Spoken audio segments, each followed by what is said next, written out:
We should be live right now, I hope. Anyway, hey guys, welcome back to the show. How you guys doing? Can you give us a 5x5 in the chat? Please let us know if you can hear us. We're really excited to get into some fun stuff tonight. Let me just make sure it's working properly. I think it is. Such an amateur when it comes to going live. Yeah, we're good. Just let us know if you can hear us. So we have quite a show for you guys tonight. I'm really excited to do this roundtable. We did a few last year before a conference. They always go over well. I have some announcements to make. LYNN is going to be giving away a free session tonight, an energy reading. And well, I'll let Abby explain exactly what she's giving away. But if you are listening, we'll announce this again later. But for now, if you want to enter the contest to win a free session from Abby at the conference, please email us with your name and number under the subject Abby, and then we will choose a winner and let you know if you won. And once we get things rolling, I'll let Abby explain exactly what she's giving away. What else? Hopewell Farms CBD, they will be a vendor at the conference.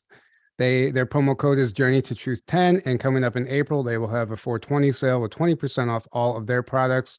It's an amazing CBD.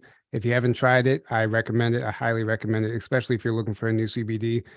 They're great people. They're going to be a vendor as well.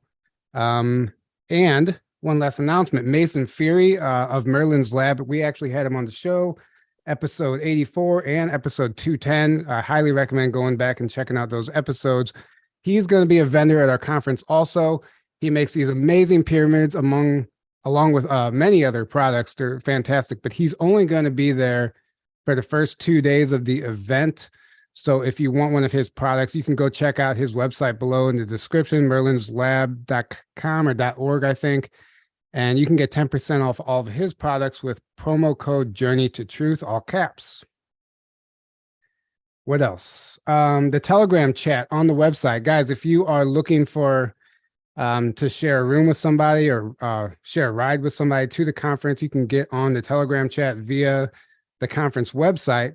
So we had a troll on the Telegram chat, and somehow or another, while I was trying to delete him, we lost 100 members from that group all at once. And really, yeah, I don't know how it happened, but 100 people just got wiped out from that group. So if you did join that group, you might want to check again because you might have got kicked out.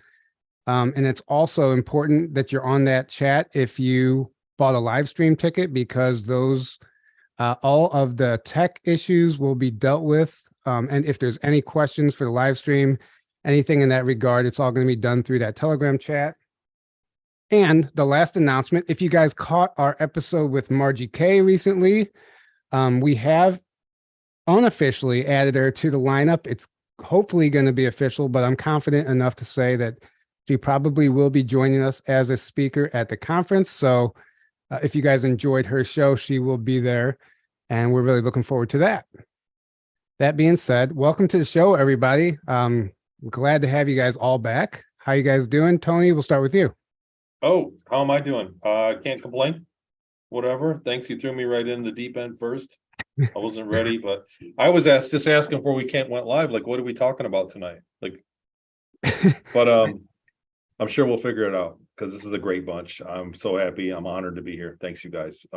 I've been on Journey to Truth enough to get my story out, and you guys have been very supportive. And everybody else in this chat, I haven't met a couple of you, but everybody else, I'm very, very happy and very honored to be here. Right. Okay. So I guess that's what we'll do. We'll just go around and let you guys briefly introduce yourselves. And well, I guess, Tony, we might as well just start. Tony, go ahead. And if you want to just give people an idea of what you're going to be sure.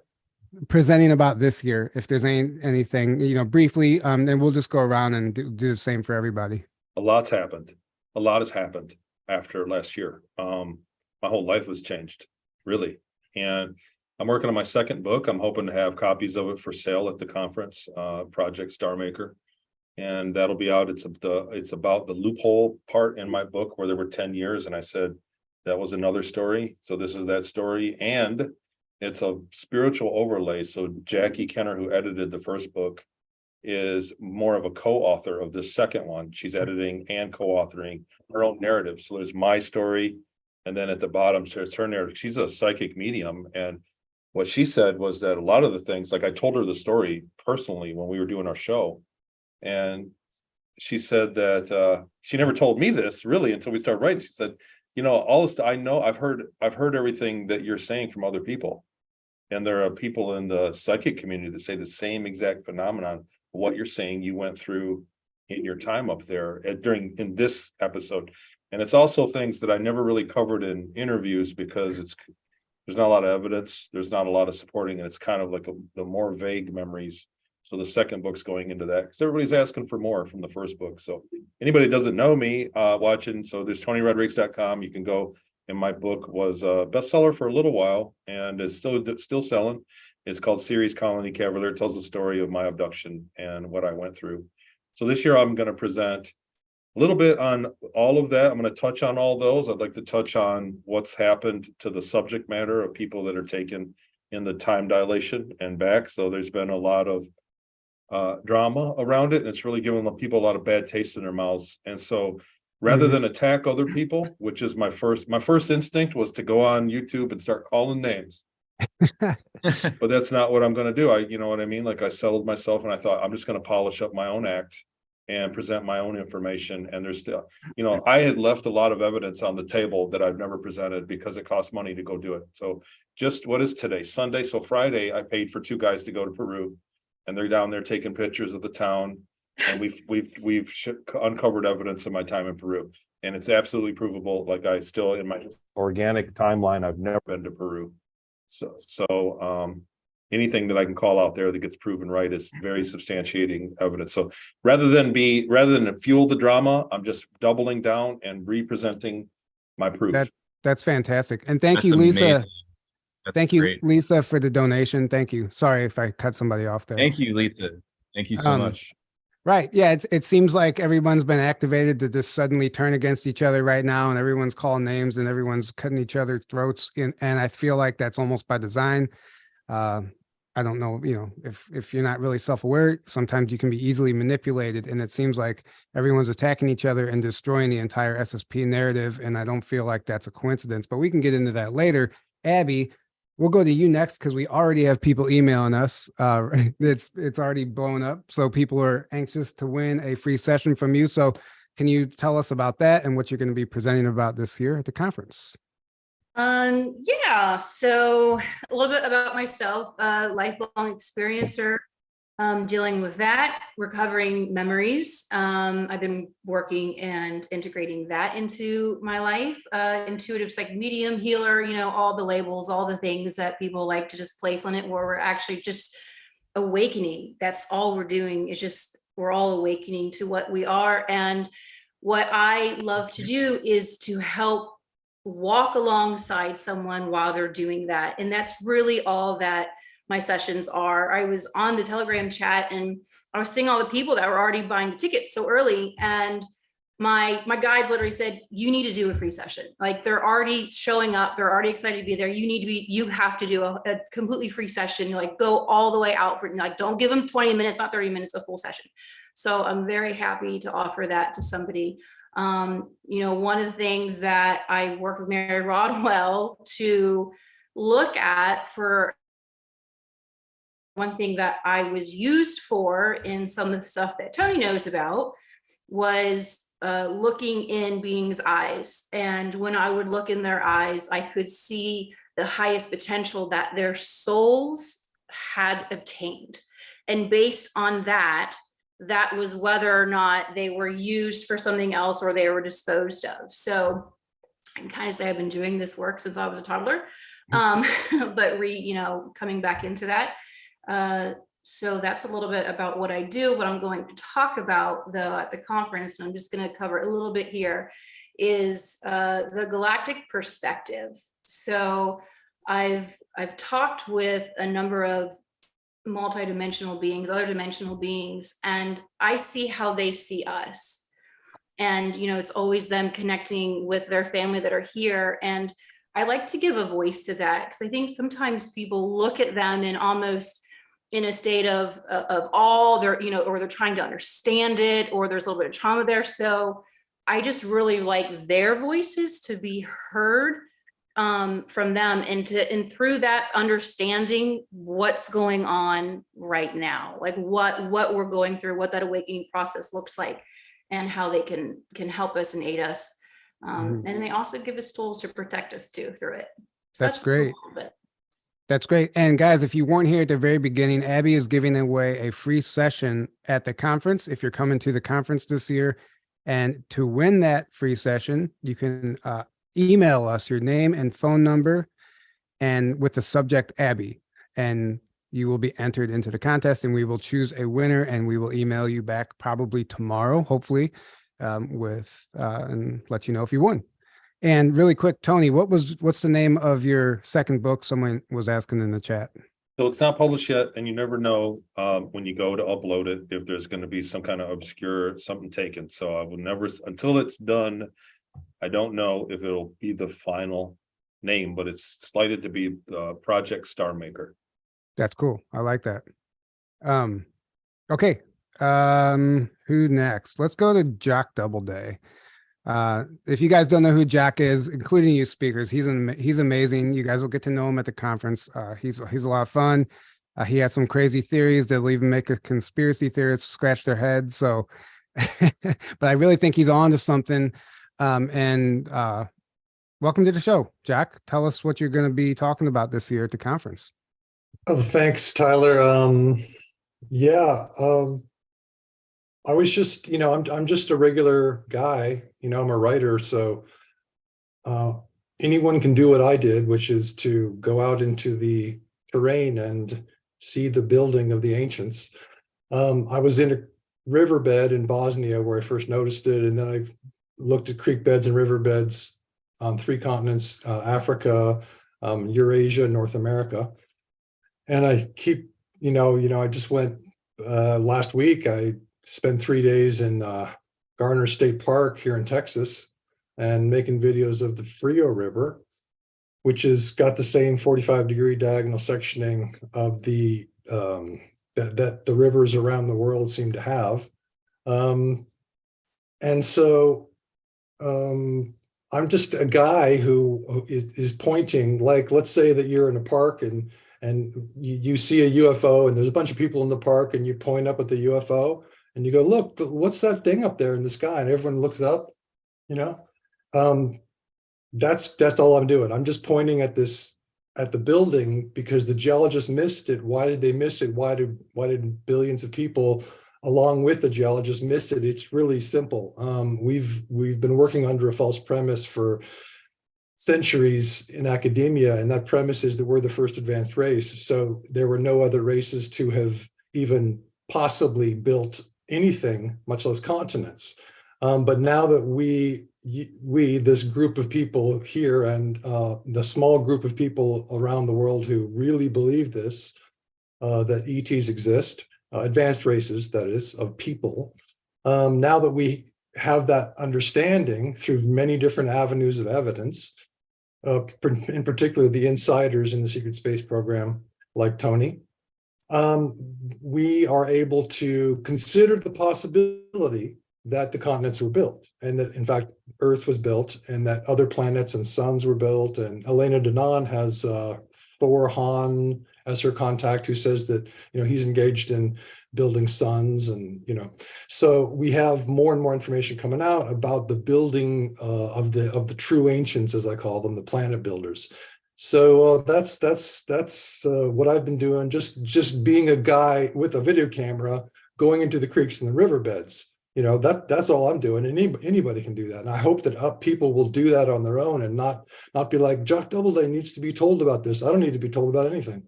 You guys are just like me. You can decide what you think of it. You can make a video that says, and you say, hey, that looks like geology to me, or you can say, hey, that looks like building. I already know, or at least I believe fully, that the continents were built, not the seabeds, but the continents. So I might be wrong, but my belief is at 100%. So I don't need more evidence from anybody. You don't need to send me that, and you don't have to send me stuff that that's antagonistic to the theory because I'm not going to believe it. I know that geology works with terraforming. So we have the later erosion of the continents that created the strata that the fossils are in. And so it's all continental concrete that the fossils have been laid in and concretized in, so we can see the stages of life. That's awesome. So geology works with the terraforming theory. So we have the two theories side by side, and we just have the ancient building, the truly ancient building in the ancient geological time span. So I just want to be the guy pointing at the UFO in the sky. I just want to be pointing at the riverbed going, check that out. Isn't that interesting? That's all I'm doing. Right. So guys, don't send Jack anything. No, I mean, you can. I'm just saying you don't need to. You don't need to be like, oh, Yeah. Jock needs to see this. No, I don't need Right. to. I'd Right. be happy to. I'd be happy to see it, but I don't need to see it. Can you You're a reporter. You're observing and you're reporting on what you observe. Yeah, I'm just reporting. Yeah, exactly. And anybody, you're I would putting the love piece- if other people went to see what they thought. I mean, they might have different opinions. And you're putting the pieces together of things that forming this big picture of what's been going on, basically. Right. I mean, Right. once we can ask the question, is what I'm looking at artificial or natural, then we can gather evidence for one theory or the other. Before, nobody asked the question. right? And Right. really quick, just briefly, Jack, can you explain how Nikola Tesla was even trying to tell us that planets were being built?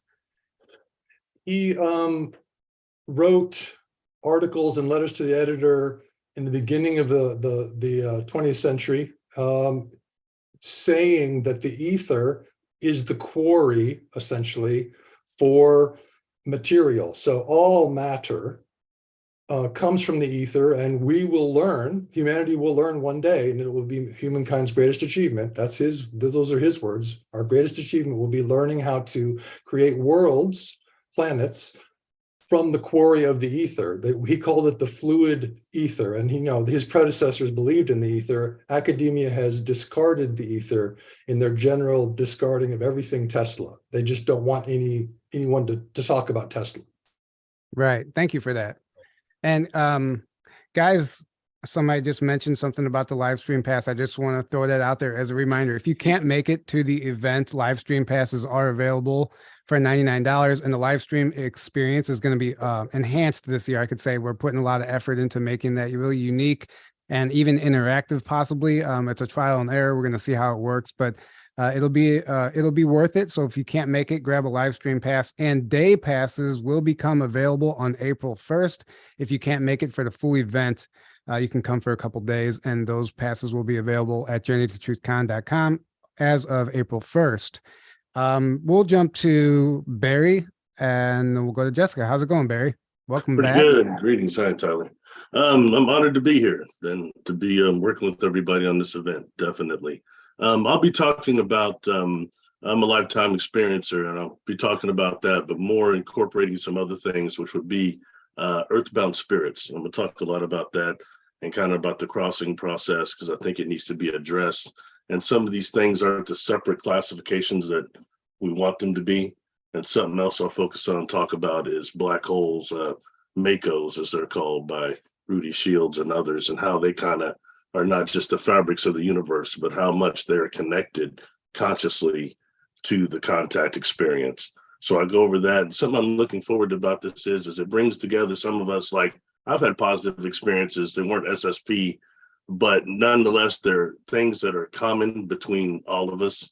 And I think that's what this bringing the community thing is. And, as Tony had said earlier, a party that everybody's fighting. You don't want a party where, everybody's fighting. There's some people actually exchanging information. And that's how we really learn, and we become a type 1 civilization. So those are some things I'll be addressing, and kind of, tying these things together and just expanding our modalities of contact.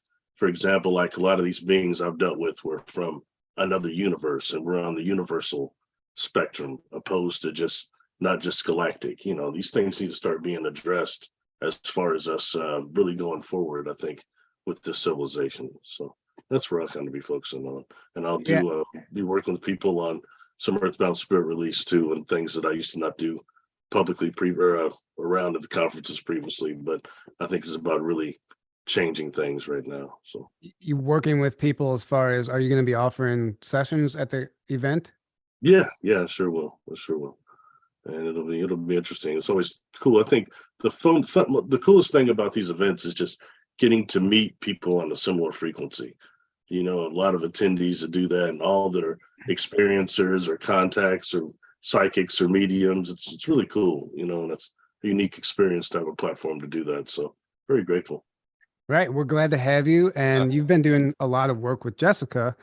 You guys have done quite a few videos together, and it's really cool to see how you guys are putting the puzzle pieces together. So we'll go ahead and move to Jessica next. I also have you guys speaking back to back, so you guys can like piggyback off each other too. Cool. Cool. But welcome to the show, Jessica. Thank you. Oh my gosh. Thank you guys for allowing me to be a part of your conference. I'm really excited about it. Yeah, I'm excited. Thank you. Well, I am Jessica Jones, AKA the Cryptid Huntress. Okay. And I have a radio show at Spaced Out Radio. But before I had all that, I'm a Bigfoot field researcher, and I've been doing Bigfoot and cryptid field research since 2011, I guess. And I'm trained in remote viewing, and so I do a lot of remote viewing.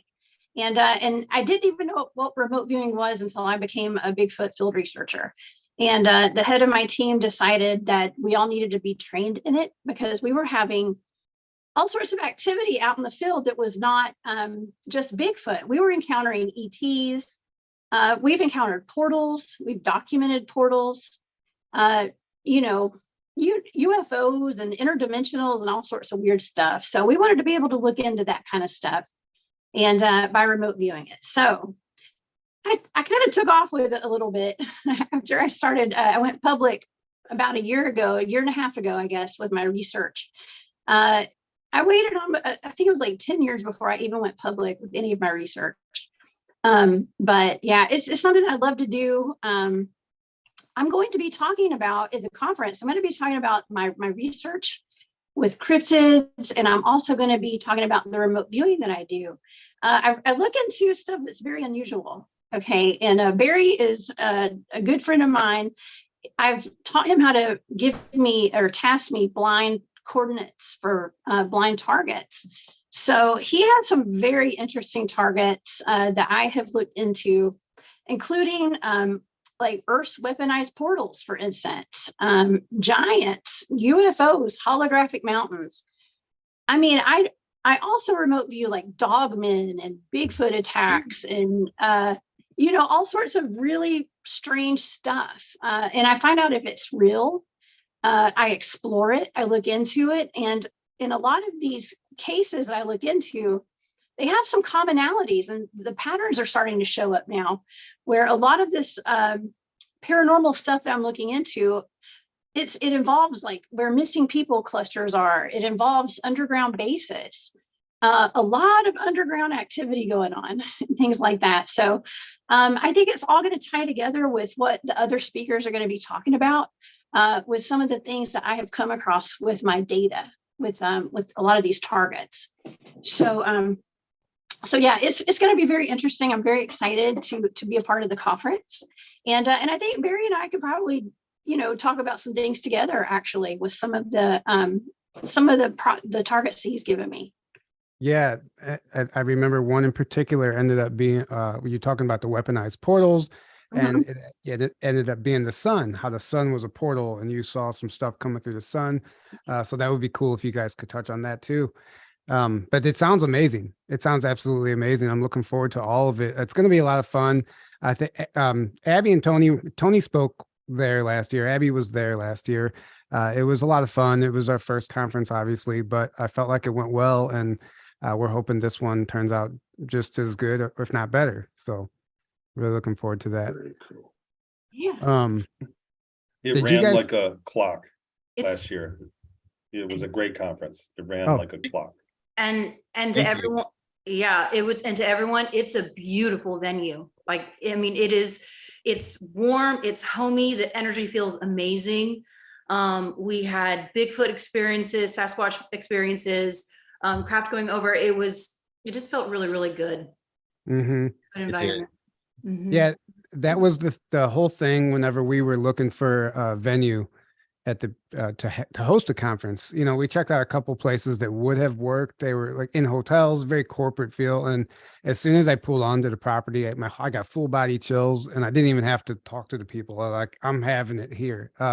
So the whole idea is to make it like it's a place you would want to go hang out for 4 days anyway, without a conference. There's plenty to do there. It's a beautiful getaway. So that aspect of it is fun and exciting. And obviously, last year we kind of got rained out from some of the sky watches, but we had the bonfires. The very first night when we all went up on that hill, Tony, I know you saw something. Wasn't there like this streak or something that went across the sky? What was that?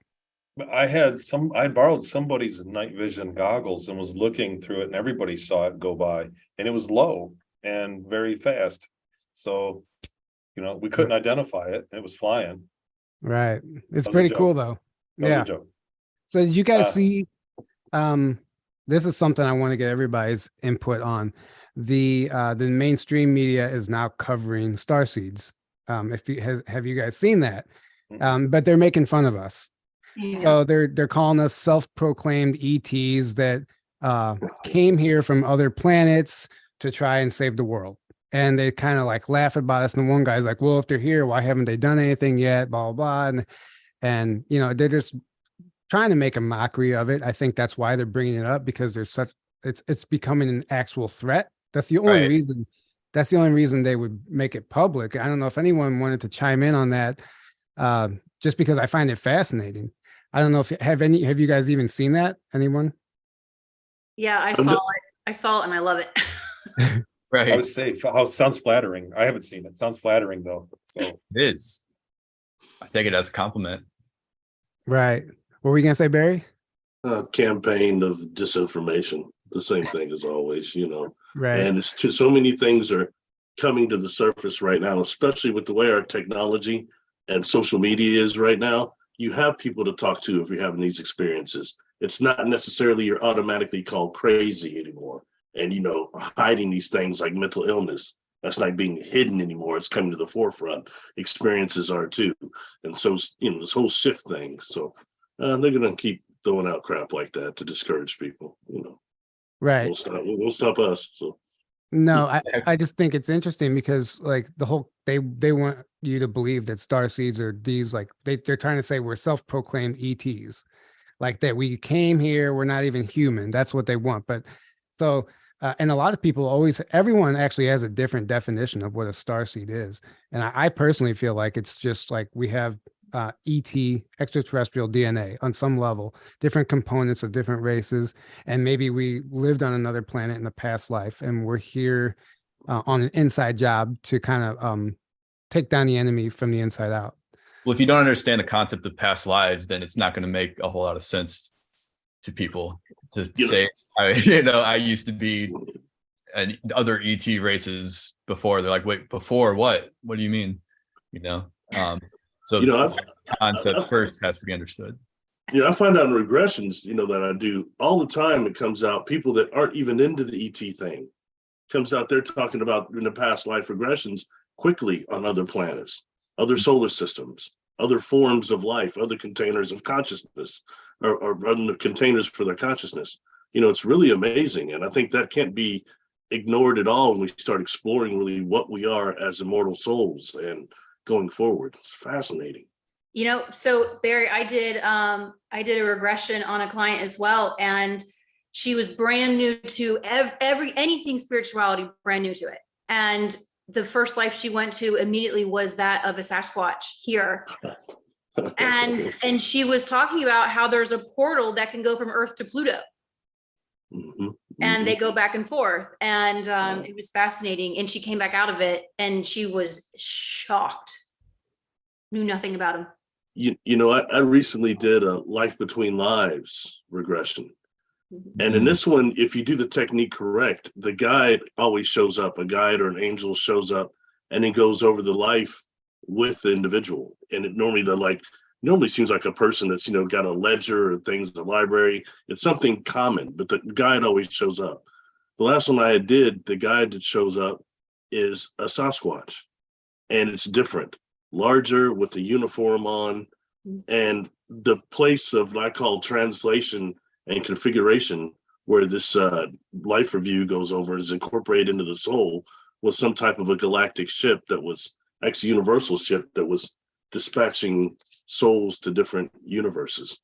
It was something unlike anything I'd heard before. It blew me away in terms of this place of translation. So I understand what you mean, and not have I referred to quite that type of Sasquatch that might be the prime genetic for them, and where that ever come from. You know, that true nuclear DNA.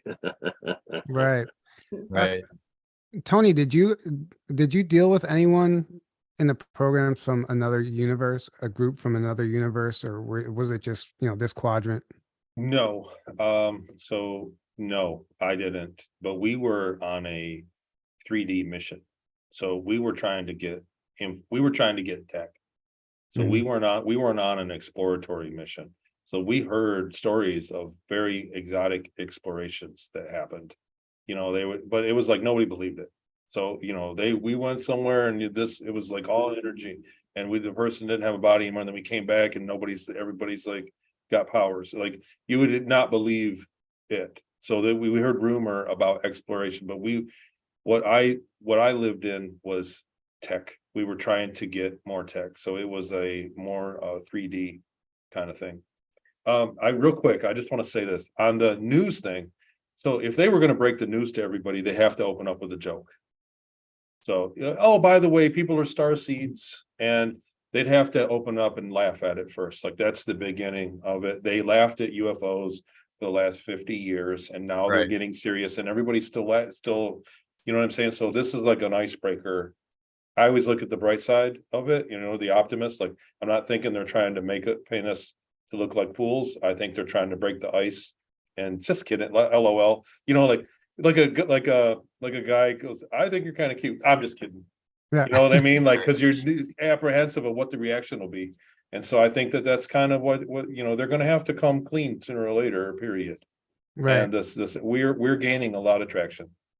That's a great perspective. Go ahead, Abby. So yeah, I just wanted to add, I was actually texting with Tyler a couple weeks ago. The energy in, at least just for me, the energy in the sky has completely shifted in the past 2 weeks. Again, it's more energized, it's much more lighter. And I just had an overwhelming feeling, was this over a week ago, Tyler, when I text you that a huge heart expansion is coming in right now, but at the same point, memory recall is coming in with this. People are going to start recalling things about themselves. And I almost feel that's, it's not a coincidence that they're lining up with bringing in star seeds, and then people can be from other places, because I think that collectively more people are going to start having these memories come, and they don't know how to make sense of them. You're trying to get ahead of it. Yeah. Yeah. Maybe Makes that's a lot of sense. Yeah, these are great perspectives, and yeah, Abby only texts me whenever something crazy happens. Otherwise, I never hear from her. No, it would be like 2 months go by. She's like, "Oh my God, something happened." So Jack, do you remember LYNN, the girl we had on about the Akashic records? And she was talking about, this goes back to what you cover. She was talking about what she called the blueprinters, and like the ancient builders and stuff, the people who actually lay out the blueprint for like a galaxy or a universe, and it's all engineered. And this is the information she was tapping into from the Akashic records. So when you're talking about a planet being built or engineered, like we have to understand, like it's still organic in the sense, like it's almost like it's planting a seed. It's like the plant is already designed, but they plant the seed in the ether, and then the planet grows and it's ever expanding. Would you agree with that, Jack? You're muted. You're muted. Yeah, I have an Akashic Records reader whose guides told her that, because I asked her questions mostly about galactic history and things, and she said that the word building, when I talk about building planets or something, she said it's not quite the right word. Her guides are saying it's more like they use thought forms. That's what she said. This is cool. This is super cool to me. They think it into being. It's groups, groups of people. It's not just one person. Groups of people come together, different races come together, and there's a group of people intending through thought a planet into being. It's pretty astounding. So that's the language that she's been using. And her name's Vanessa Lisley. I think that's how you pronounce her last name, Lisle. And she's really, really, really fantastic. So I'm looking at NASA's website right now. As you guys have been talking, I wanted to bring this article up because it's been up there for a while. It's June of 2021 that they published it. And it says, NASA's search for life, astrobiology in the solar system and beyond. And the first sentence is, are we alone in the universe? So far, the only life we know of is right here on Earth. But here at NASA, we're looking. So they're like, yeah, we're your guys. Don't worry, everything's fine. We're going to find some bacteria on a planet somewhere, because they're telling academia and all the media, they're informing them that we are the only planet in the universe with life of any kind. This is astounding to me. That's a joke. Right. That's Exactly. And go ahead, Abby. Okay, I want to share something that Jock was talking about in terms of blueprint. So I've done some work on blueprint. I saw a crystalline planet. So these were crystalline beings, and they were. I saw one walking from behind, and you could only really tell they're crystalline because every so often a little fractal might come off them. And so it kind of made a form, and then it turned, and the minute it turned, then it put a human face on it. So I could see, so this could literally project anything that you needed it to project. So what they were doing on this space was, there were, just like Jock was saying, there were groups of beings, and there were these pools. Okay. So what I saw was a rectangle, and they were coming and gathering around, and they were looking down at this pool, and they were, what I witnessed, they were building a planet. And so they were conversing over, because again, these were all blueprint beings. They had access to it, and they were discussing what type of dirt are we going to put in there, what type of soil, what type of plants, what type of beings. And they were playing trial and error, literally like putting it down and watching and seeing how it could be. They also showed that is also, people here on planet Earth, where they're having these, like this person popped up out of nowhere and then they just disappeared. They also at this place had abilities to do that as well. They could essentially like and then scan to go to any spot, and they could themselves go down into this little portal and show and be somebody, whoever they need to be for a moment, and pop right back out. And so I don't know if this would be like timeline manipulation in order to help things go forward, but they have, these same beings have the ability to do that as well. Right. And go ahead, Jock. Well, Vanessa was saying that her guides are telling her, her Pleiadian guides are telling her that the universe, the source is experimenting, and therefore that the universe is play. So that makes sense to me that creative beings exist. In other words, beings who are interested in building a planet, just like we would build anything that we would do in an artistic way as humans here on Earth. It's just it's playful. It's everything's an experiment. It's like, does this work? Let's see if it works, and then let's build another thing around the thing we just built to see if those two things will work together. And so, this idea of the universe as play is so key to me, because I get too serious, like really too serious about everything, and I need to keep reminding myself that it's all an experiment. We're all here to it's all a big party, basically. Right. That's what Ivan Teller said. He said, everyone's down here complaining, but so certain ETs look at Earth like Disneyland, because we can do so much here that we can't do anywhere else. And like, we just need to appreciate the human experience while we're here and endure the hardships and learn from it and grow from it. So So I want to go, we're talking about this portal system. I wonder how much of the portal system is engineered. I'm sure all of it. And it's not just on Earth, there's a natural portal system, but obviously the planets are connected. And Tony, when you guys were in the programs, were you going through portals ever? Oh, yeah. So a lot of them, there are natural portals and there are artificial ones, but they were limited. They took a great deal of power to make. So you couldn't just, you know what I mean, get the portal maker and plug it into your wall and go out to the moon. It took a great deal of power. And in fact, they were limited. The ships were limited by power output. So the more power the ship could generate, the farther the portal could go in distance and in time and, in the future, in the past. So you couldn't go to 1,000,000 BC with a ship that only could go a few thousand light years, or the portal with a certain amount of output power. So that was kind of the system that I worked in. So our ship made portals, and then they used natural portals to kind of piggyback and go farther. So most natural portals, the ones that occur in space that the ships use, have a blockade, some form of blockade around them. So you can't just fly up to it and go. I want to say this real quick, and I'm kind of blown away this whole episode. It's not what I expected.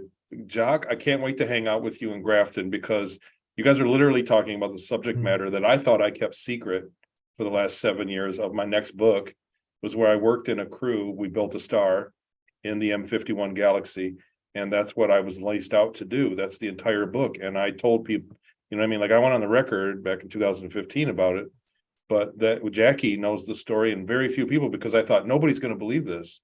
I thought if I go on, and besides the way that it was another dilation inside the 20 years, I thought this is way too confusing. I'm going to lose people.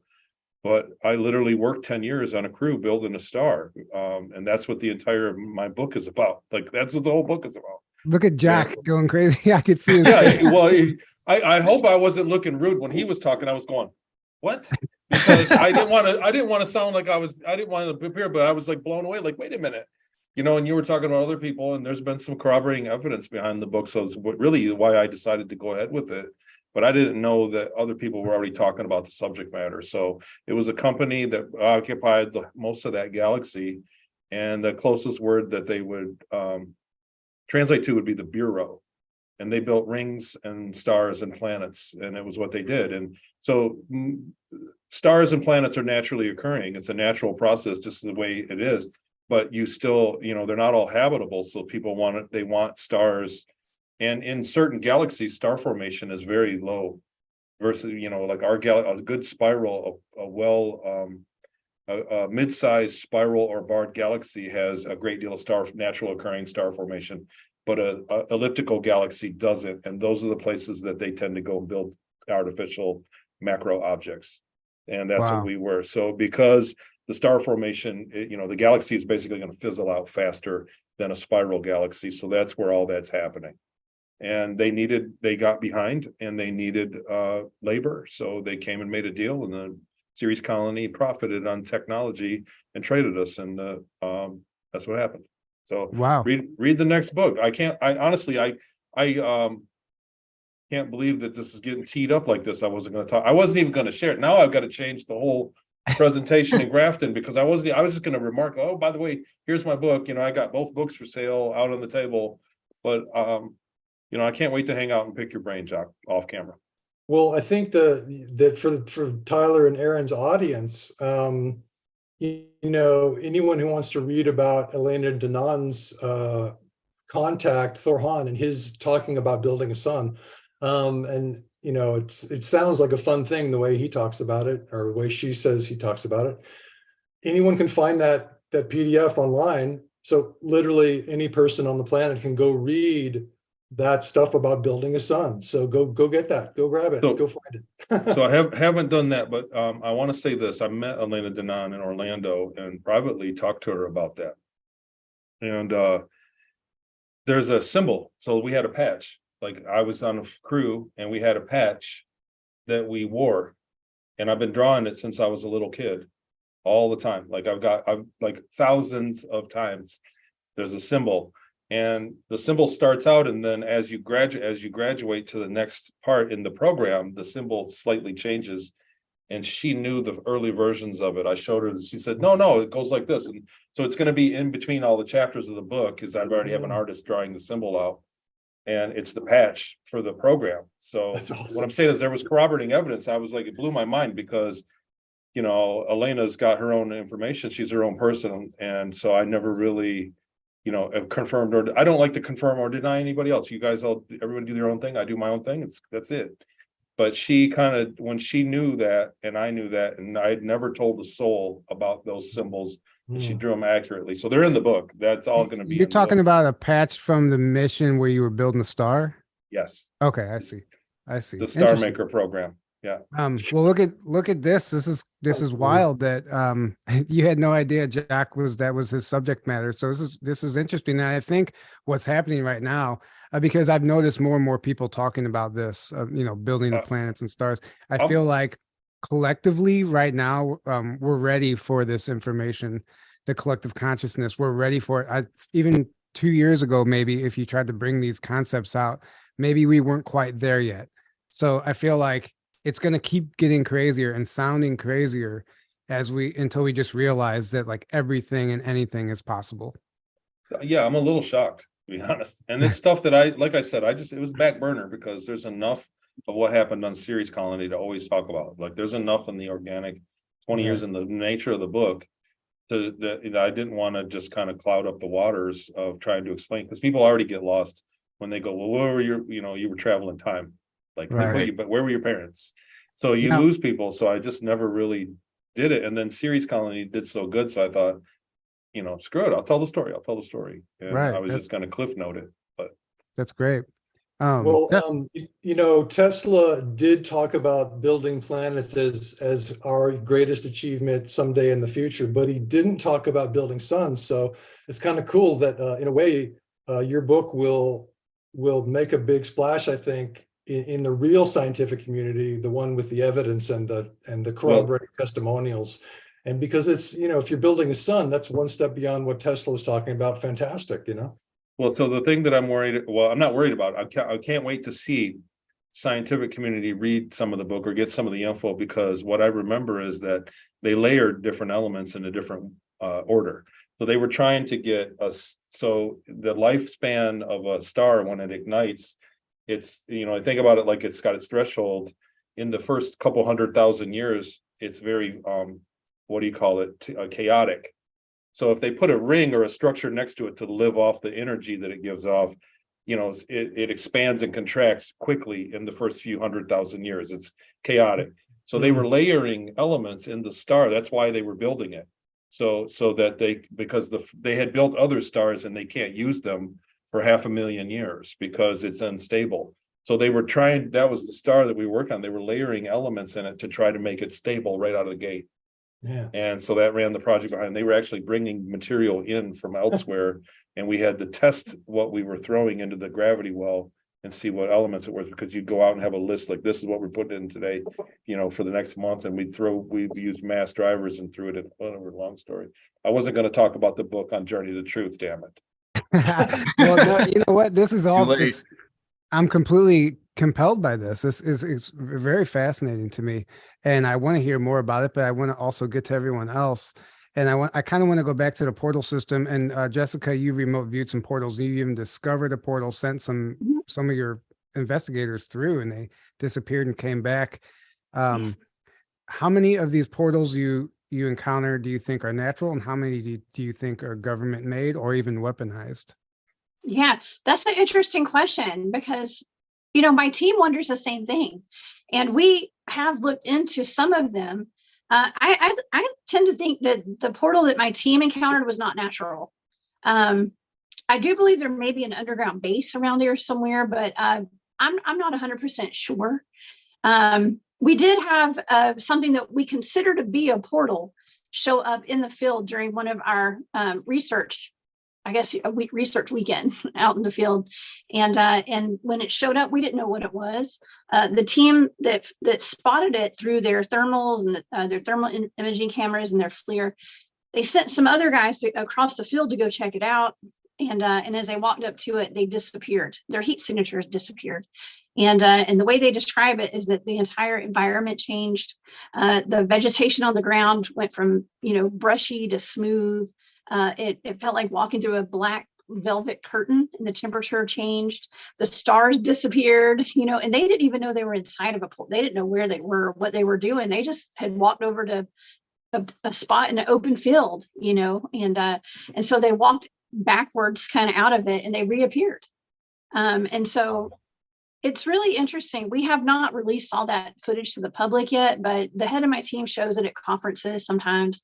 And yeah, it's really interesting. And then remote viewing these portals, Barry tasked me with the weaponized portals, Earth's natural portals. And I immediately was on the sun. I was remote viewing the sun right off the bat when I went into that target. So, which is not Earth, by the way, if y'all know. So, it's really interesting. I don't know. Portals come up quite a bit in a lot of my data. I from time to time will remote view properties that are haunted or have Bigfoots on them, or some kind of dog man, or some kind of cryptid. And when I do that, there's often portals there. Portals come up very often when I'm remote viewing anything that's paranormal or cryptid related. It seems like that's how the cryptids get around. At least some of them, not the ones that escape from the labs under, Dulce, but yeah, well, that happens too. Now I see, when I came out with my data, or not just my data, let's just say I came out with my research, I was like guns blazing. I think Bigfoots can be interdimensional. They disappear right before our eyes.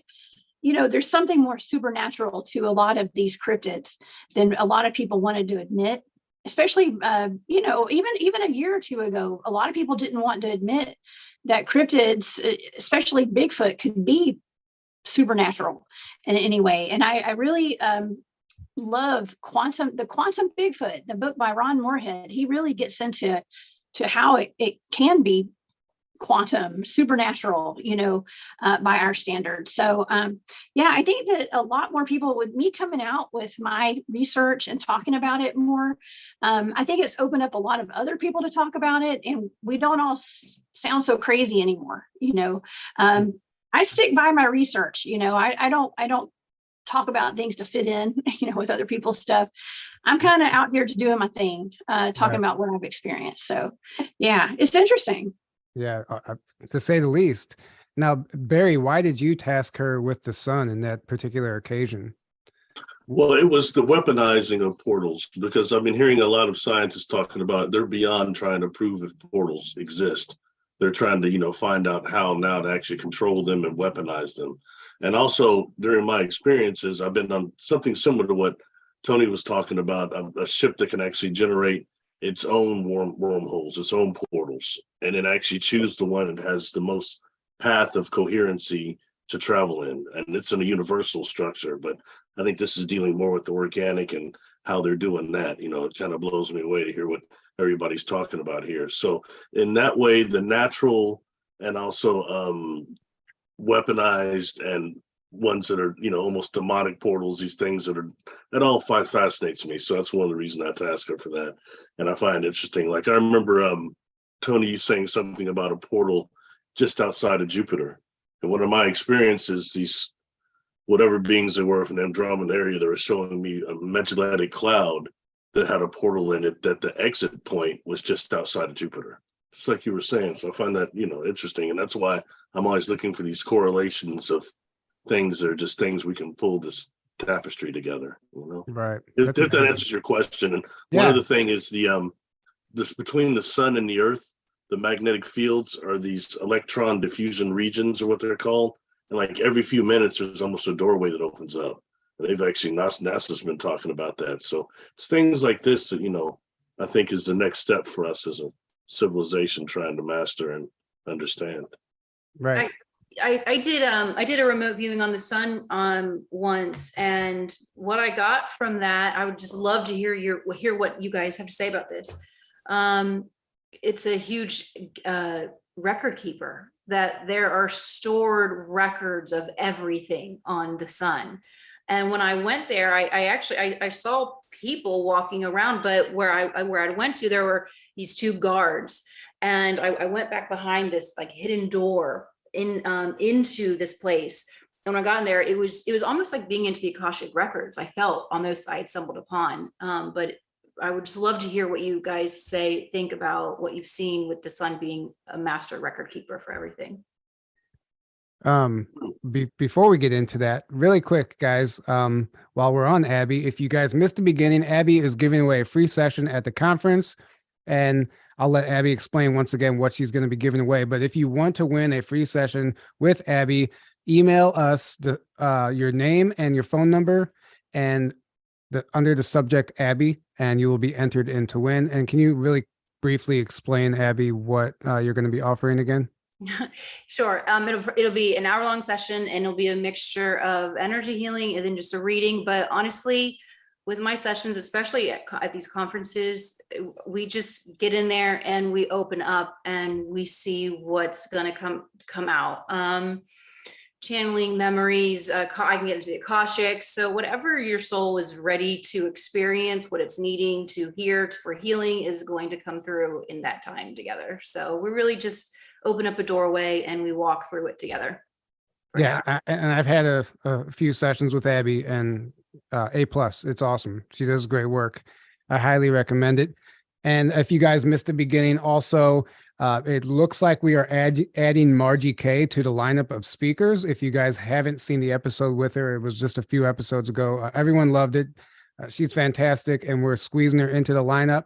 It's not 100% certain, but I'm confident enough to say that we are. Yeah. 90%.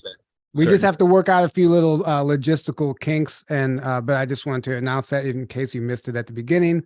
And also, yeah. So what did you ask Abby about the Akashic records being in the sun? Well, no, I don't feel it's the Akashic. It felt like the Akashic. It felt Akashic-like, but it was massive amounts of records are stored within the sun, and I would just love to hear if you guys have experienced that or resonate with that.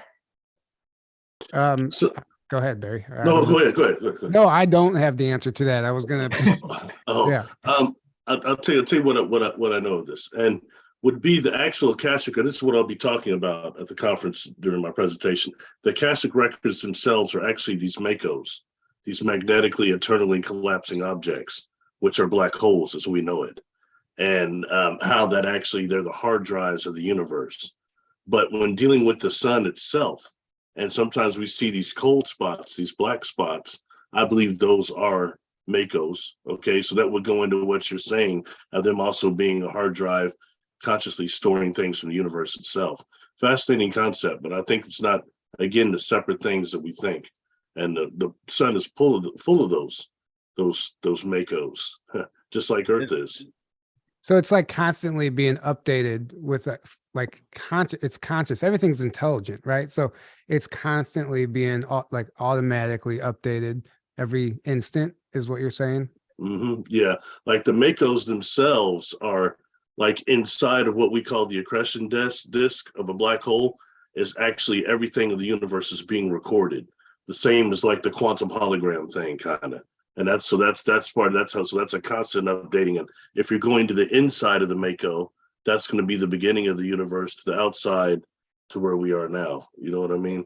Right. I think of that looking similar to the accretion disk, but it's inside, wrapping around information there. It's fascinating. That's what, the data that they're finding from the observatories are saying. So, right. Yeah. I want to talk about timelines a little bit because I think it's actually important and it gets confusing. Obviously we're talking about other universes and building planets and portals and Akashic records. Now we're going to go to timelines, but I think it's important. So like this is something I always wonder about when you're remote viewing, I wonder like sometimes, how do you know you're remote viewing this timeline? When you go through a portal, how do you know you're still in the same timeline? Tony, like in the programs, we hear about like there's a timeline out there where Earth was destroyed, or there was a cobalt bomb that went off in 1949 or whatever the date was. Obviously, there's different timelines, and this is a timeline war, and that's what all these organizations on the planet right now are doing. They're trying, all their agendas are to promote their timeline, to push their timeline, because it's a temporal war. So I'm really interested to know what you guys think about that. Maybe Jessica, have you even considered the possibility that when you remote view, you're tapping into another timeline? Yeah, that's so interesting. I've not really thought about that, because I was unaware of, I guess, like, I think I kind of knew, like, we were all doing this timeline. That I'm just learning about this over the past couple of years. Okay. But yeah, no, whatever my target is, most of my target, they're blind targets, and I'm tasked these targets by other people. Mhm. And so I'm just looking at stuff that people ask me to look into. So I don't know. That's a great question that I don't have an answer for. I'll tell you what, technically, when we talked about the TRAPPIST-1 thing, when you looked at that, I think you were also dealing with, like, maybe perhaps a different timeline than what Buddy Bolton was seeing with Little Moulton Howe. I think what you were seeing was more current than what he was seeing. You know what I mean? So I think that's dealing with that. Maybe what you're saying a little bit, Tyler, that makes sense. Right. Or even dimensions. Like, sometimes you don't even know, you might not know if you're even remote viewing this dimension. So somebody could be like, yeah, I'm remote viewing a giant in Antarctica. And then you send boots on the ground, they go there, no giant. Well, what if it's there, but it's just outside the visible spectrum? So, in another dimension. So that's why it's so hard to even, like, say someone else is wrong or debunk someone else's information. Because we just can't wrap our head around the complexity and the depth of what's actually taking place in our reality. Things can be cloaked as well. There's cloaking technology. Right. So, Tony, have you experienced anything to that regard, in that nature? There were civilizations that could fly through solid objects, so they didn't know how they did it. So Ceres Colony Corp wanted that tech super bad, and because it was from a military standpoint, almost unstoppable. Like, you couldn't wage war against somebody that had the tech to phase out and go through solid objects, and they knew this. So the technology was there to go through solid objects, and I think that's kind of more along the line of slightly phasing out of our current reality. So that's a tech that's there. I didn't know, you know what I mean? Like, that's just something that I wasn't privy to. I'm basically giving you guys water cooler talk when I talk about that stuff. It's like, they didn't tell me. I was on a need to know. I was a very low need to know guy. But as far as timelines, whenever they manipulated timelines, I don't remember exactly the rule about it, but kind of like, a fish can only deal with what's in the water, kind of thing. And our timeline that we're in, you have a certain, like a fingerprint, like an energetic signature that binds you to this timeline. So other timelines that happen, like the remote viewing is a different thing, because you go outside of time space. But as far as, like, physically going to another timeline and participating, I was under the impression that wasn't possible. That you would go to another timeline and you would just break apart. Like, energetically, you couldn't survive in it. It's like a fish in a different environment. So that's what they told us. And the other thing was that, everybody thinks there's billions of timelines, that there's all going on. That wasn't what I was told in that time either, that there was one timeline and you could paradox, you could change it, and everything instantly changes on the singular timeline. So there are different ones when they change it, but it's the main flow of timeline. But by and large, I think that we as humans in, the world today are not built to think about time correctly. Like, I don't think that we have the capacity to properly think about the mechanics of time. Right. We're inside the petri dish, so we can't even look outside of it. So that's whenever you talk about everybody believes everything, always very open-minded, spirituality, reincarnation, UFOs, time travel, you get a glazed stare, because most people just can't think about it. I've noticed that's what the most objections I've seen to this SSP stuff is, the whole 20 and back information. Like, a lot of people can't comprehend how you could spend 20 years be age regressed and brought back to the point that you were taken. Like, they're like, wait, wouldn't you have been missing for 20 years? Were your parents looking for you? Wait, didn't that affect the timeline when that happened? Like, didn't it Me too. whole new timeline? Like, people have like, how is that possible? You know? Dude, I'm still working on it. Like I still like just this week, I've got a VR, like a software thing that I'm using to build software with here, my new endeavor. And so I said, I'm going to do my own timeline, which I always recommend to people do. And I started really building it out and looking at it like in a 3D environment. And it's hard. It's hard. Do you know what I mean? Like I look down and you can look. The other thing that's hard on my personal timeline is I look down at the end and say, well, it ends. I'm closer to the end than the beginning now. So Right. you know what I mean? Like that's what I'm looking at.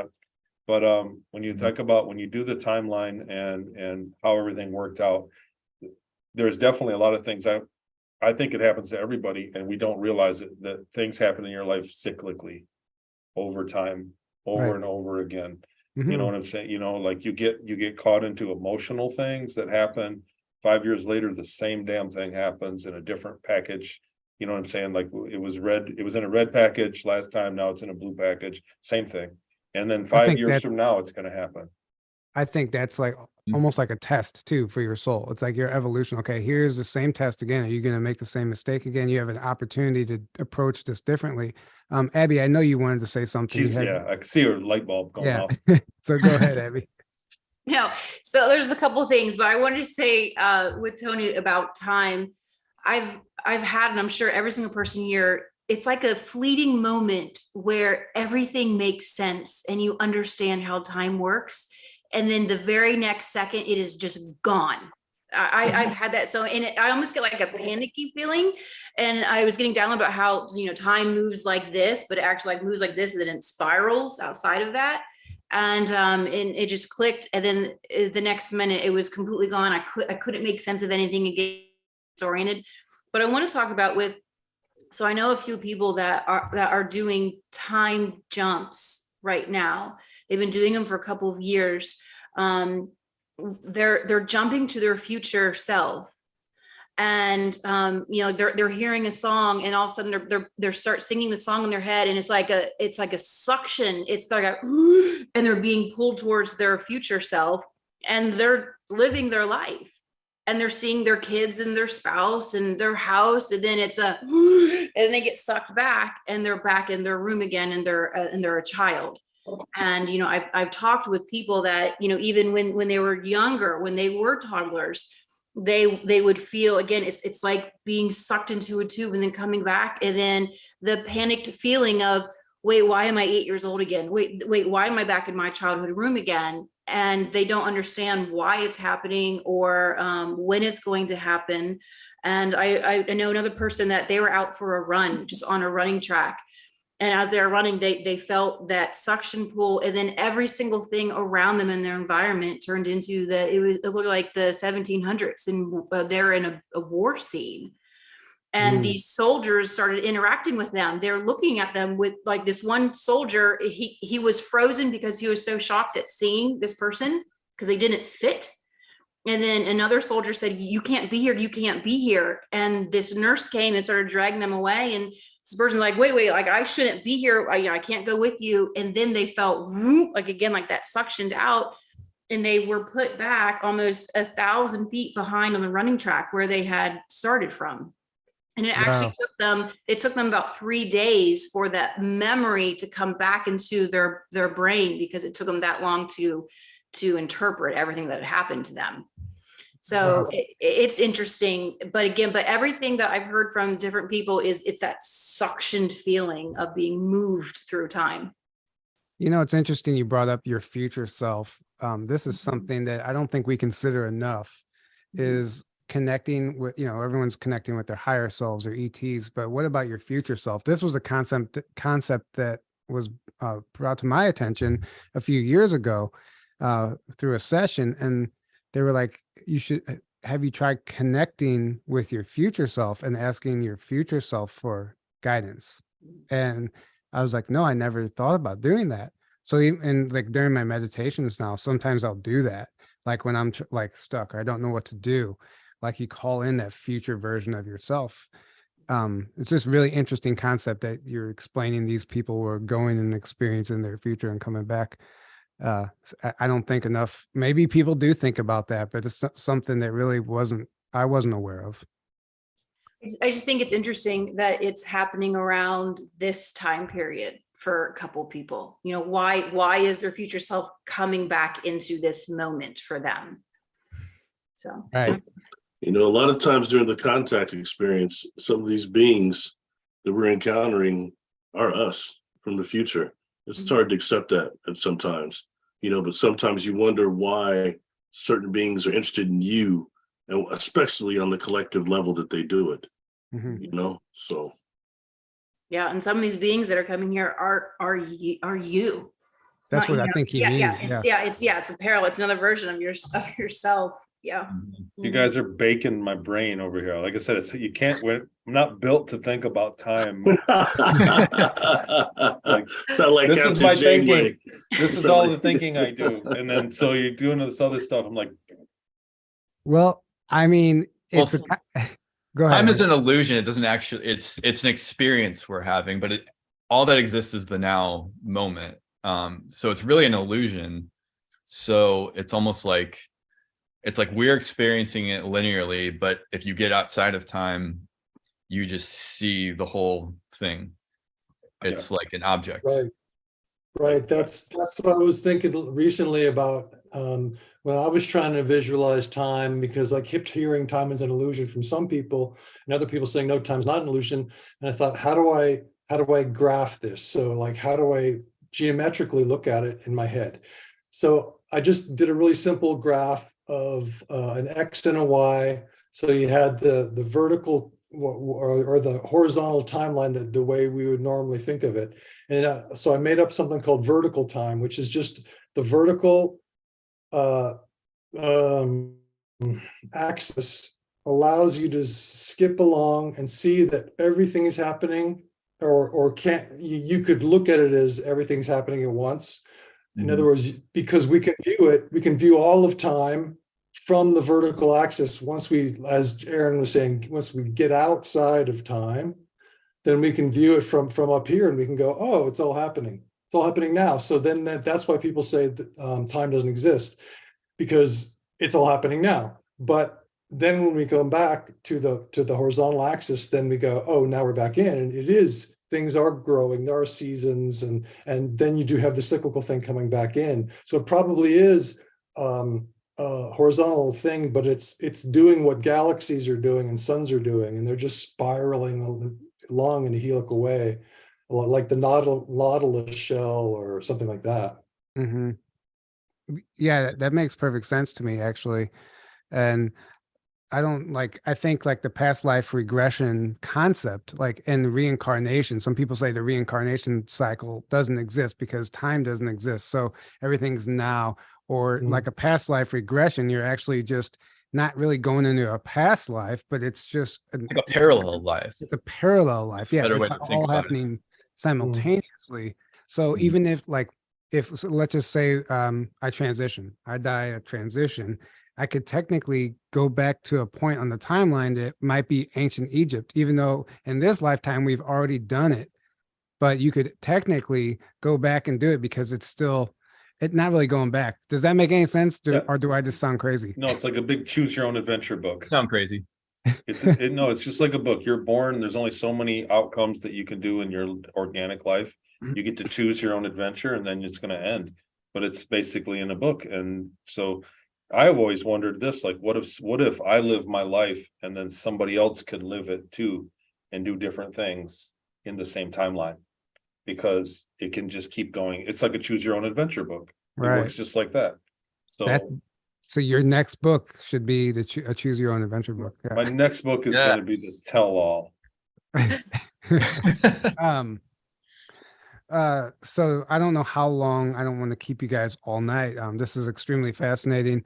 I do want to get into the concept of Sasquatch one last time before we move on from here, just because the area we're going to is said to be, quote, hotspot. Abby had some experiences, not just Abby, but a number of people we're connecting and communicating with them.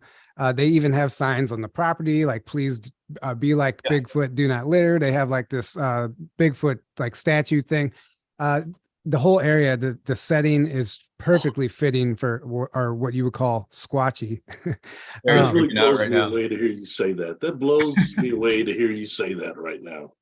Why is that? Sorry, I don't mean to interrupt. I don't mean to interrupt you. I'm sorry, but Oh, please. really, that took it to the next level. And I'll tell you why. I've been discussing this with Jessica. Okay, on my Patreon channel, I've got like on YouTube, I've got like 17 videos about Sasquatch. But on Patreon, I've probably got like 15 that have never been on YouTube. And I kept getting pushed by spirit, and I know it's them, the Sasquatch people, pushing me to release these once a week. So I've been doing that, and I'll do it all the way until they wear out, and they'll wear out right about the time of the conference.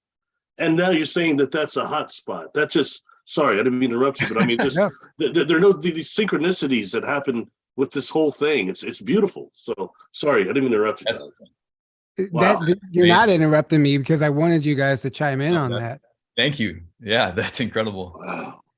Aaron, you're reading the books right now, aren't you? I wanted to bring that up. So I just got this book series called The Sasquatch Message to Humanity. I don't know if any of you have heard of it. It's written by a guy that goes by Sunbow. They're incredible. I highly, highly recommend these books. It's basic. So hold on, let me go back to I have it pulled up on Amazon.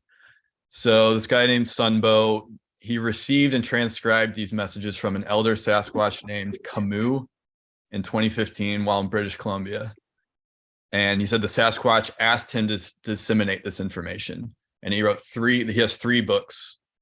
And they're incredible. It's like the whole history of our planet, of them, of who we really are, of like everything. It's like everything.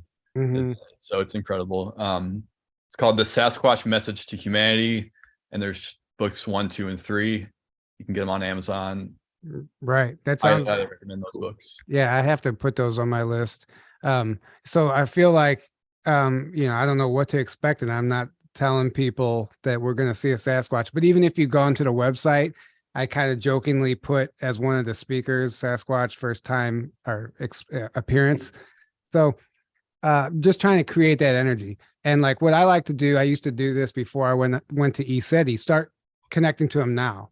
Like start letting them, like trying to reach out, connect with them and let them know you're going to be there. And who knows what might happen. Like last year I had a crystal from my room end up in my car. It was a really weird thing. It blew my mind. I still can't wrap my head around how that happened. I know I brought it into my room and I thought I lost it. And then it was in my car when I went out to my car. So I don't know how that happens. Either way, I know you remote view. Were you going to say something, Barry? I'm just picking this up, and that everyone should check out you guys' video over, what is it? Sasquatch, oh my, the mine, the crystal mine. Yeah, the board camp crystal board mine camp. video. Yeah. I forgot what I titled it, like aliens, Bigfoot, Sasquatch, oh my, or Yeah, something like that.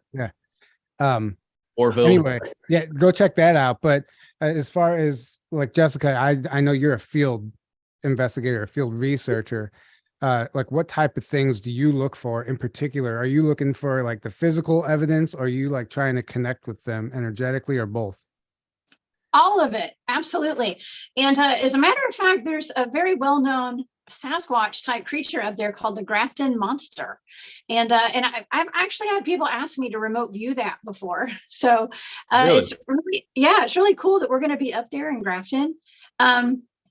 Yeah, I go out looking for evidence, of course, but I'm a remote viewer. I'm a person who likes to experience these things, the beings out there. I don't take all that equipment. I'm what somebody called, I think it was this week, they called it low tech. I'm low tech. You can tell by me having trouble getting on Zoom today. I'm low tech. Okay. But, it's more of an experience kind of thing. And yes, we do connect with the beings that are out there before we go. They know we're going to come out to where we research and, before we get there. And sometimes they come to me even in my house. Okay. So it's all a matter, it's all energetic. It's very energetic. So yeah, we do get the evidence and all that kind of stuff. But at this point, we've been doing it for so long. We know the Bigfoots are out there. We know the ETs are out there. You know, we're kind of more into like trying to find the portals and things like that now, you know, and I'm not going to say we graduated from Bigfoot on my teams, but there's a lot more out there. But yeah, we do connect on an energetic level before we even get out in the field. I think that's huge. I think That's it's huge. crucial. It And is. it's probably part of the reason you're successful. If you go out there with a gun trying to hunt them and kill them for evidence to show the science community, hey, they exist, you're never going to see one. They know Even if you don't have a gun, if you just don't have the right intentions or right.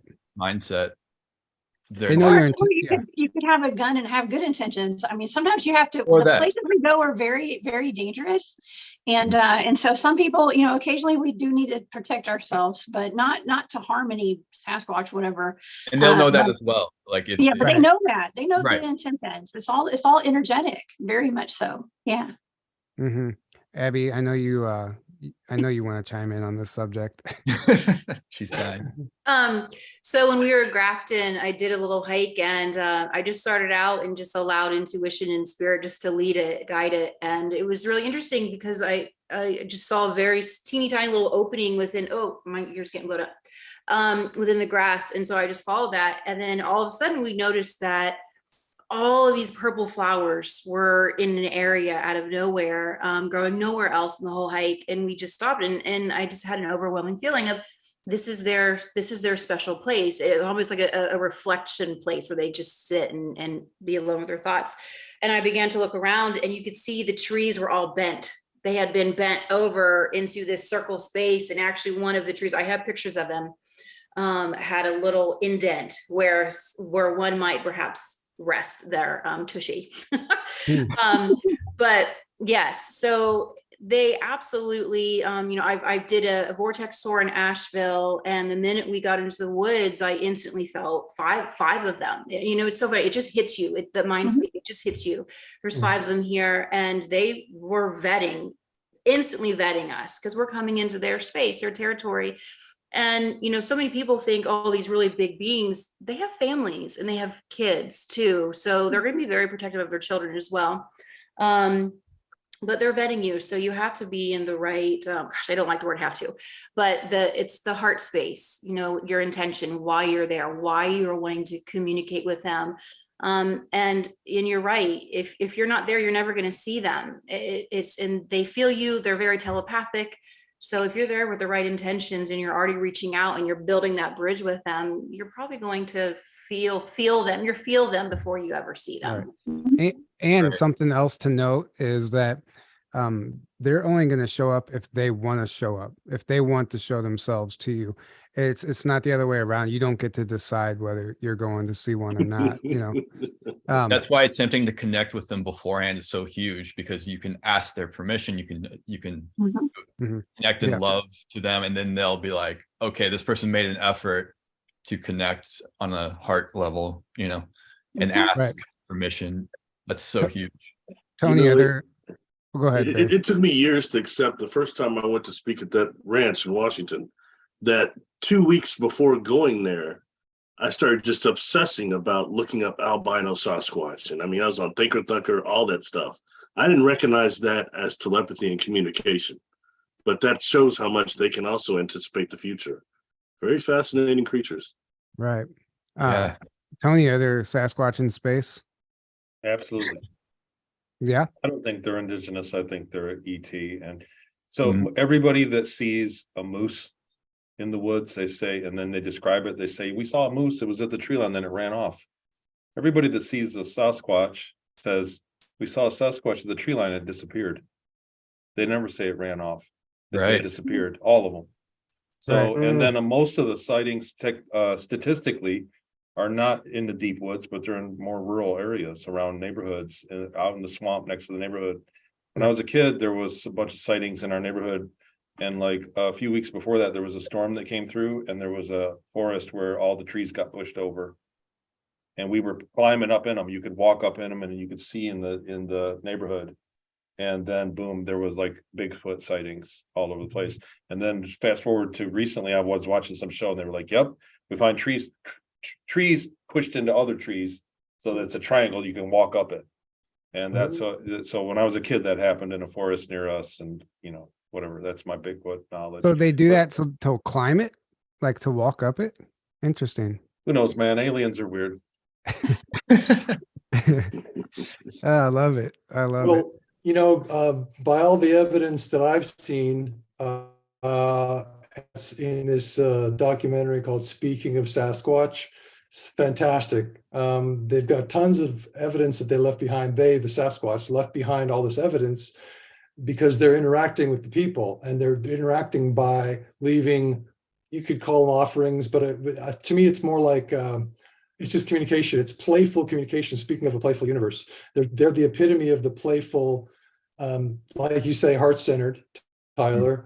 Heart-centered, therefore playful. Like children are heart-centered and playful. That's exactly the feeling that I got from what they were talking about in this documentary, which is a free YouTube documentary. Anybody in your audience can go grab it right now and watch what they say about the people who interacted with them, what all the evidence they gathered. You can see the pictures that the Sasquatch drew for the people that they knew, their friends, their heart friends, in their playful way of saying certain words that we have, like the word flowers. They were trying to say this word flowers. They like this word flowers, and they have a different way of saying it, maybe, and these beautiful sketches that they made. It's so that the evidence for them is there. If people sort of are wondering if it's real, or are they really and the main theme of this documentary was that they are interdimensional beings from our perspective, but from the Sasquatch perspective, all dimensions are one.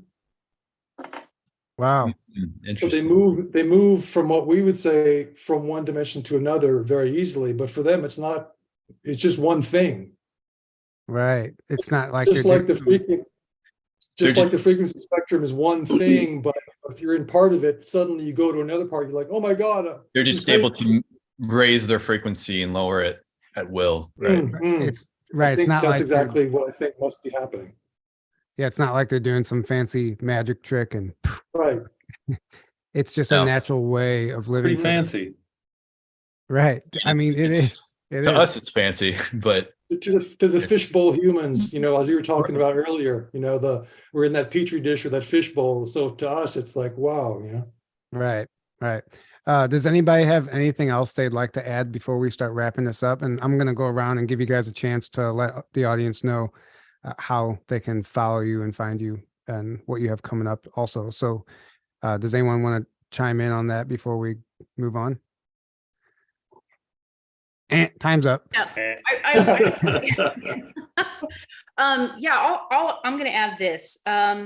So something's been coming through a lot for me lately, and it's interesting because I've actually been seeing it, and obviously our thoughts manifest, so maybe that's why. But sound is coming through so strongly from my guidance team, the beings, how important it is for us to start working and moving sound within our body, and how we can heal ourselves with sound, our own voice, or these voice boxes. How I was actually, before I do anything, I always ground, and I've been grounding with sound. They've actually been working with me with sound a lot lately.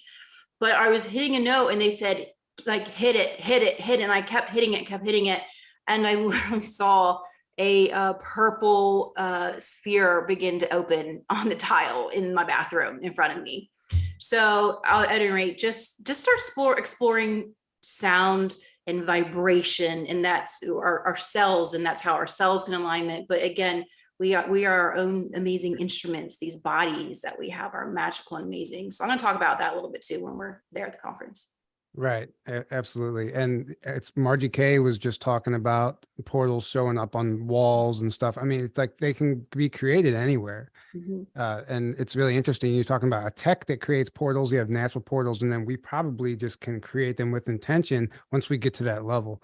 an understanding of how to manipulate energy and frequency and do that properly and safely without letting in something negative, which is something you have to be cautious of. Even divination tools like tarot or pendulums, you're opening a mini portal every time you use that stuff, including a Ouija board.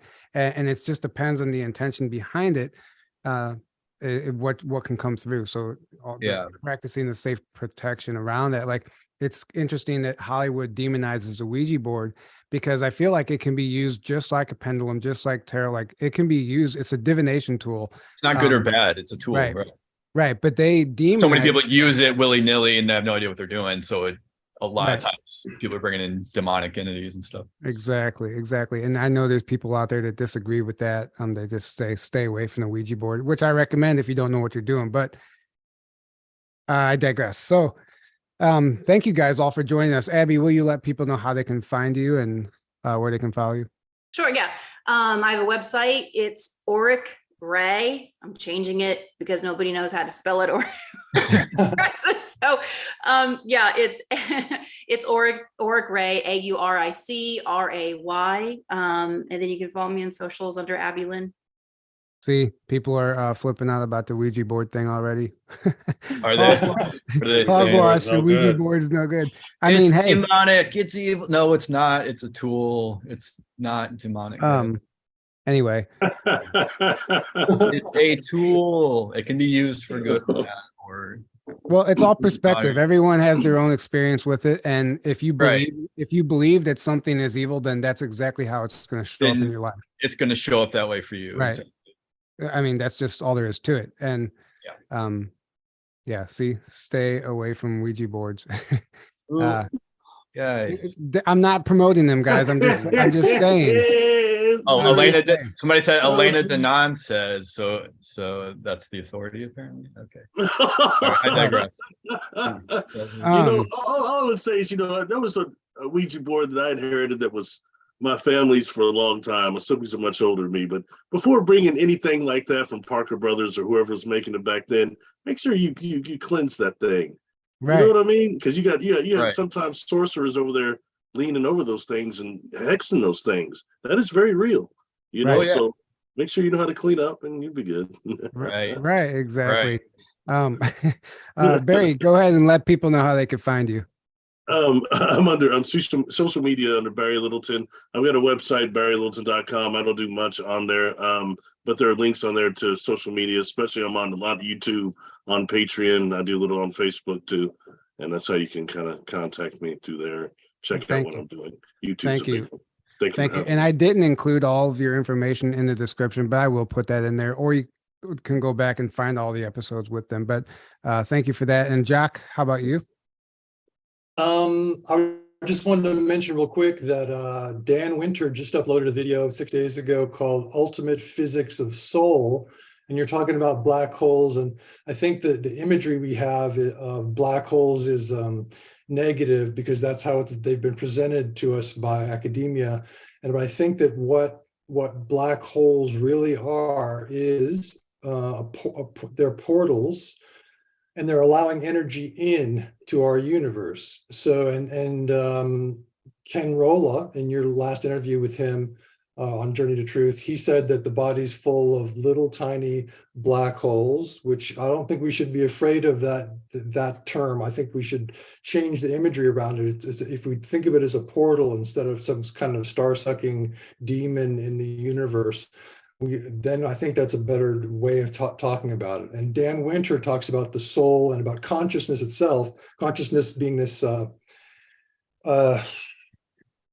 tornado of plasma inside your brain that is being narrowed down to a point by your intention. And from that point, that what he calls the pin, what's it called, that camera, the pinhole. The pinhole camera, like that.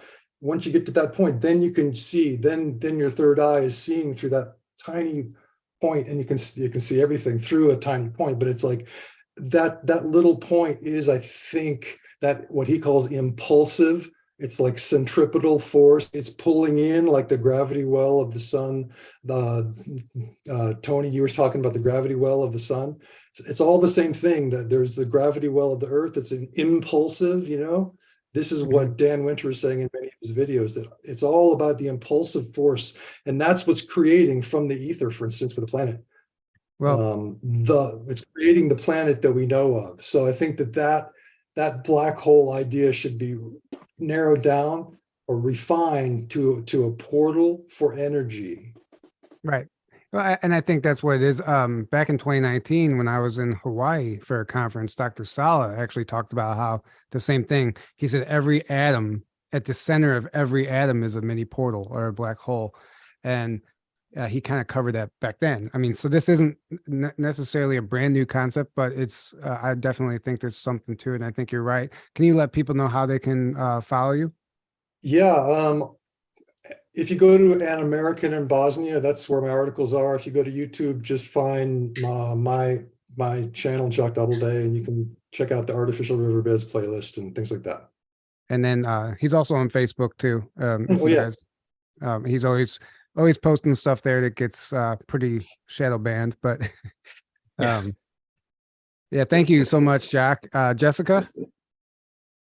Yeah, you can find me at thecryptidhuntress.com. That's my website. I have a YouTube channel, The Cryptid Huntress. I saw somebody in the chat asking it what my last name is. I forgot to put it up here. It's Jones. I'm Jessica Jones. Yeah, I'm a weekend host at Spaced Out Radio, and I sit in for Dave Scott this week I've sat in for him a couple nights. So you can find me at Spaced Out Radio every weekend, 10 p.m. Eastern, Saturday and Sunday night. And yeah, I guess that's about it. And I've got a Facebook page. It's Jessica, the Cryptid Huntress. So that's where you can find me. Awesome. Thank you. And Tony will skip you. No. Go ahead, Tony.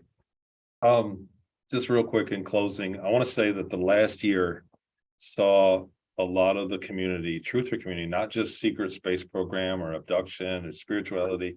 It saw a lot of fracture, a lot of people pointing fingers, a lot of agent provocateurs. There's been a lot of bad blood that has boiled up. And it's really heartbreaking because I see friends on both sides. Like I've seen people that my friends got attacked by my friends. And, I always wondered how long it was going to be until it happened to me. Right.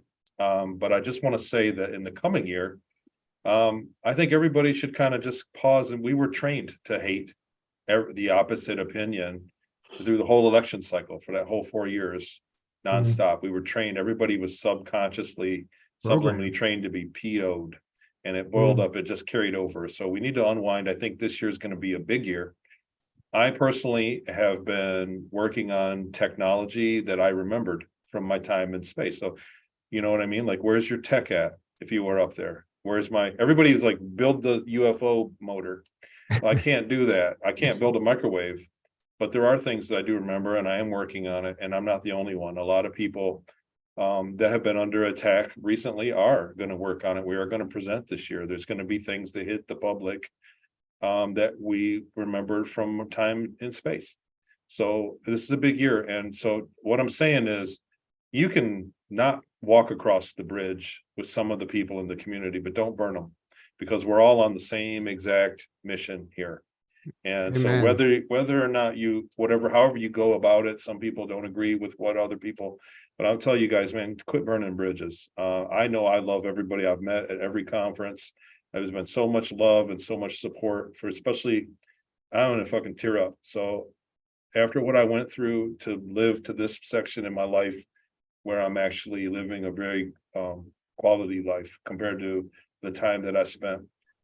And so to see that kind of crumble away and see the people negatively impacting each other really is heartbreaking to me. And so I'm trying to work, you know what I mean? Like, get everybody back on the same page. Yeah. And so I'm really happy. I'm very honored that you're going to have me in Grafton to present, and I'm going to take the gloves off, and I plan on having a really good presentation there. I'm really looking forward to the things I'm going to share this year. So awesome. Thanks for that. And I just wanted to let the crowd know, man, just try not to hate everybody. Don't burn the bridge. So that's all I'm saying. Right. Just don't Hey, burn the bridge. You don't have to walk across the bridge, but you don't have to burn it either. So I love you guys. You can find me on TonyRodriguez.com. I'm on Facebook. I have a Patreon, Talks with Tony, but it all links from my website, TonyRodriguez.com. It'll get a revamp when the book comes out. The book's slated, hoping for middle of April for the next book. And then I'm off to Sedona for a conference there. And then the following month is you guys at Grafton. I can't wait. Last year was a highlight. You guys, that conference, it's hard to throw a conference and you made it look easy.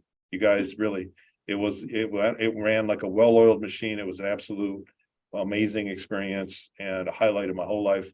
And so I'm looking forward to it again. So thanks. And I'm happy to be here again. wow. Thank you Love for you guys. that. Thank Well you. said. Well said. Can't wait to see you again. Thank you. I'm so glad I much. ended with you, man. Yeah. This is beautiful. Don't start it, I'll finish it, man. Thank you so much. And it was such a blast last year. You know, Was. I said that last year before I even planned the conference, or while we were planning it, I went on an interview and somebody asked me what my goal was. And I said, I just want everyone to have the best time. I want them to walk away from it saying they had the best time of their life. And that was my main intention. And I feel like that's what happened. And you can only plan the event, but you can't plan the experience. And it was the people that created the experience. So everyone who was there, thank you, who made it what it was. And we hope to see you guys out there again. There still are some tickets left. The lodging on site is sold out, but you can still camp. There's Airbnbs, there's hotels, there's glamping. You can probably find a room with somebody. People are looking for roommates if you get on the Telegram chat on the website. So there's still space, and day passes will be available on April 1st. And if you can't make it, take advantage of the live stream experience. It's going to be awesome this year, and all the information is available at journeytotruthcon.com. And I guess that's it. I'm going to go ahead and wrap this up. Thank you guys so much for joining us. Thank you guys in the chat. Thank you for the donations. Thank you for all the support. Thank you guys so much. And I'm not ready to end the show because I'm not even on the right screen, so I can't even say goodbye. Let me get to the right screen. Anyway, good night, everybody. We love you. We hope to see you at the conference. Thank you so much. And until next time, have a great evening.